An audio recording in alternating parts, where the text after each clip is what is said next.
Hello everyone, I'm Sven Running, and this is Violin Axioms, my channel where we take apart how to play a musical instrument, in this case the violin, and look at it in individual principles that we will put together and hopefully improve our playing through that. There are a lot of axioms that are involved in playing the violin, so be sure to subscribe to the channel for the whole menu. Today's axioms are actually about applying axioms we've used in the past and using 5 different methods to learn scales more effectively. And we're going to start from a fairly elementary stage here. We're going to work on 1 octave scales to begin with, and then by the end of today we're going to memorize some 3 octave scales. Okay, the axiom number 1 for today, or the method for playing scales more in tune, is to make sure that you actually know the intervals that you're playing.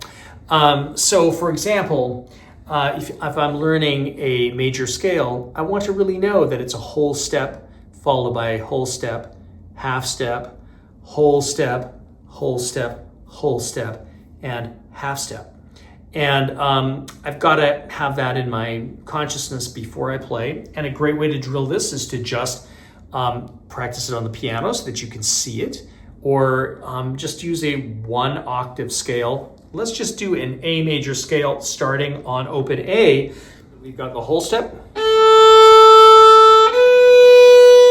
whole step, whole half step, whole step, whole step, whole step,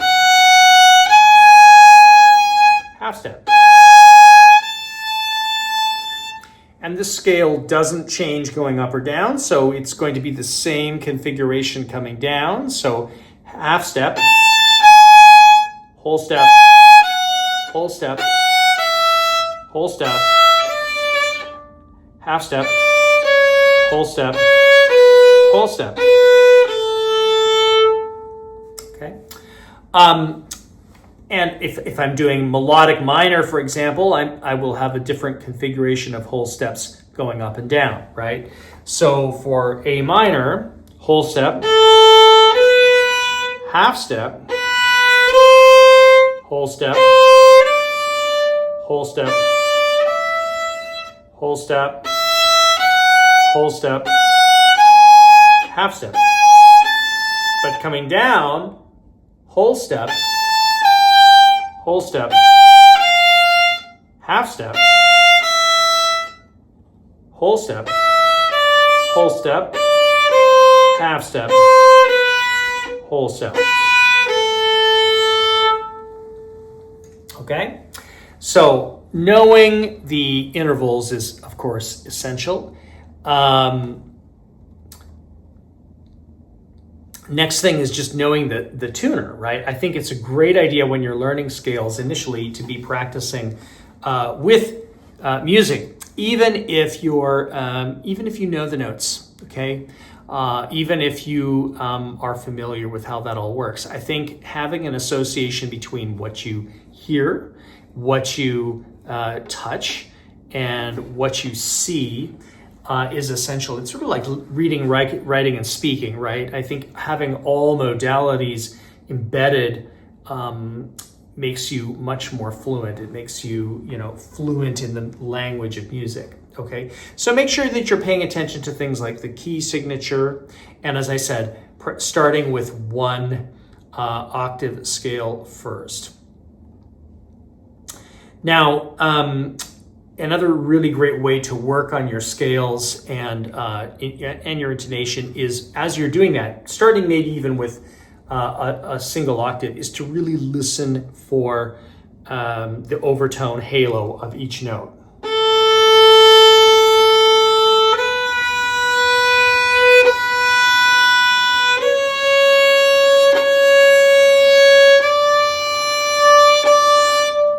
Right?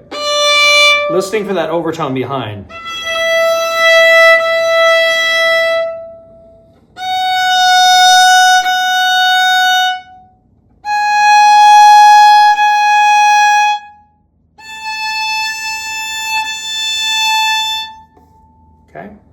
So obviously the notes that will have the strongest overtone halos are the ones that will be closely related to open string notes, but all of them, if they are right, they will have a richer and more resonant sound.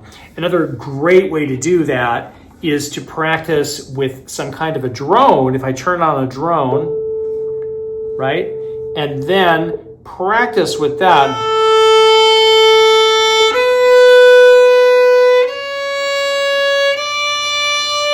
Making sure that each note, that I listen to how each note fits in with the drone note. Okay, that gives me a good concept of what it is to play in tune and to give me a concept of these notes. Okay. So the last thing that we're going to do today is we're going to work on the concept of memory and begin by doing it without the instrument. So what I'm going to do here is recommend a way to memorize 3-octave scales, or indeed, actually it doesn't have to be 3-octave scales, it could be anything, but 3-octave scales are a great place to start working with your memory. And so if you look at a scale book, you can see that there are numbers attached to every note that you're going to play. You can also just write those numbers out on a sheet of paper. It doesn't tell you very much about the notes, but it does give you an idea of how the fingerings work. So I'm going to just recite for you the notes of the A major scale, and then we're going to test that on our memory. So on the G string, A major starts with 1, 2, 3, 4. Then the D string, 1, 2, 3, 4.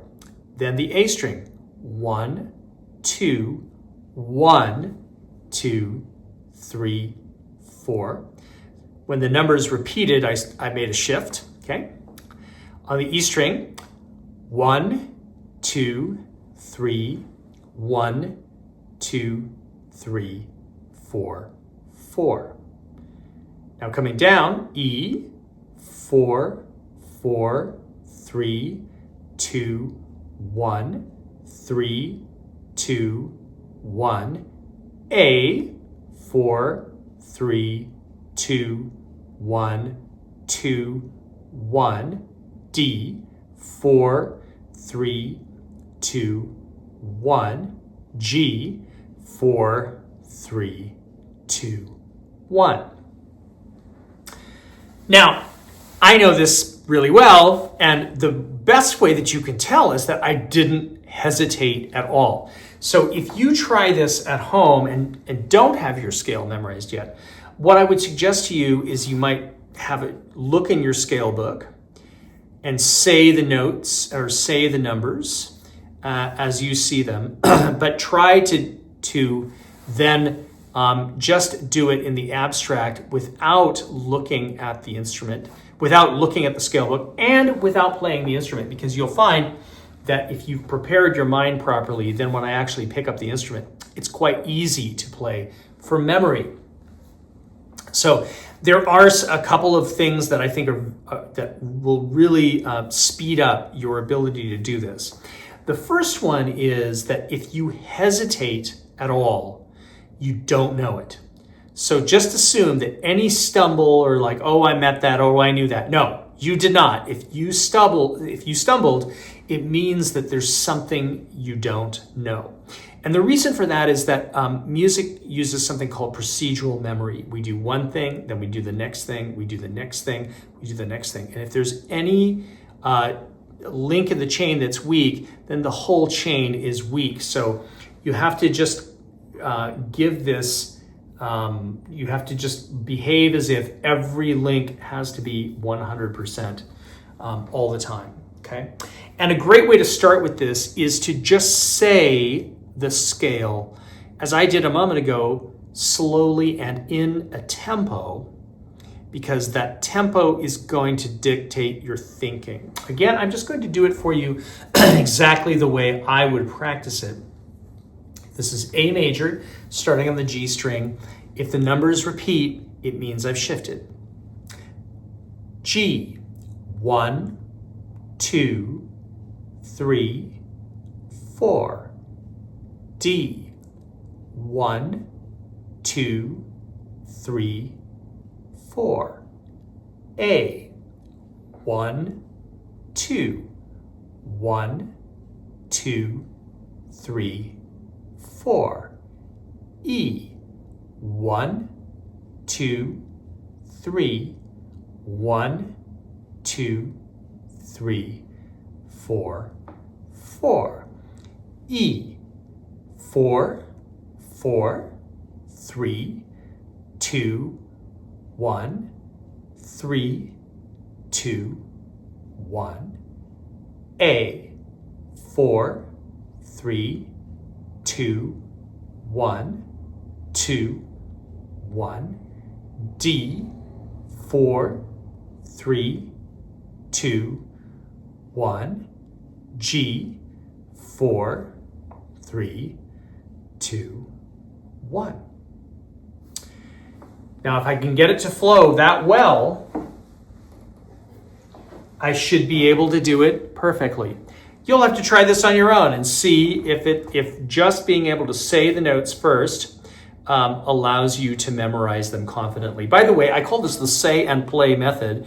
If you use say and play, it's a great way to speed up your memory. Okay, I'm going to play the scale at exactly the same tempo that I said it a moment ago, so that my procedural memory is working in the same way.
Okay, hopefully you were able to keep up with me there.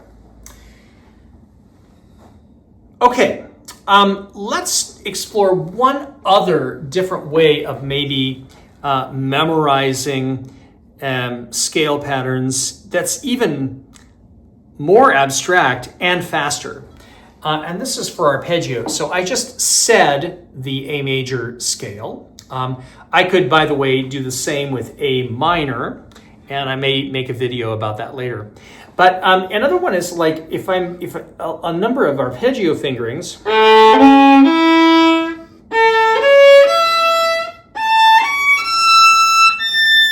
The notes are the same, octave to octave, and indeed the fingering is the same, octave to octave. This is what I call a skyscraper fingering, meaning that one floor is like every other floor.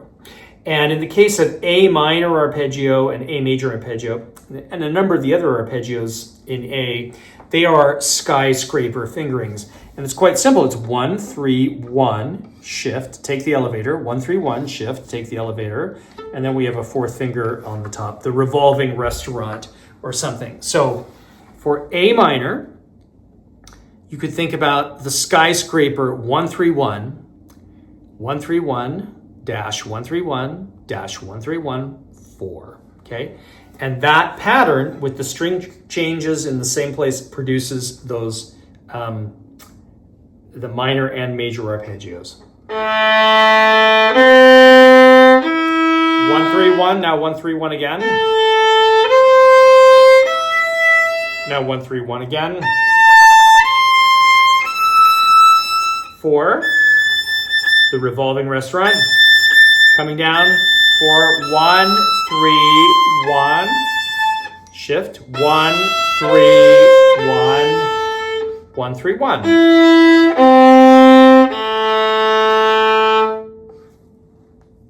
Okay? And similarly, the same for A major.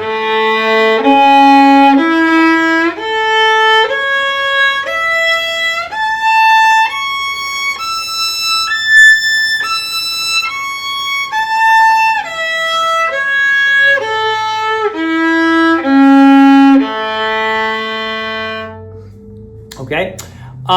In a lot of scale books for violin, the next arpeggio in the sequence is sometimes called the submediant minor. Sometimes it's just called the minor or whatever. It is it is the same. It's the skyscraper fingering. This time 1, 3, 2. So let's give a go through that. 1, 3, 2, shift 1, 3, 2, shift 1, 3, 2.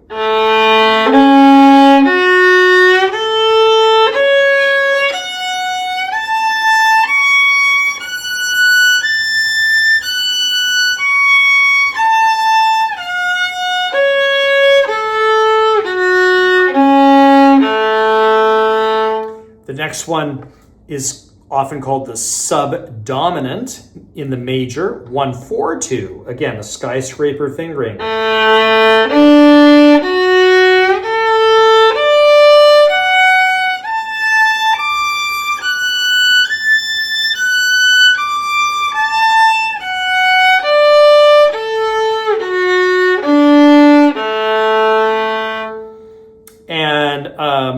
And then the subdominant in the minor, same fingering, 1, 4, 2, also a skyscraper.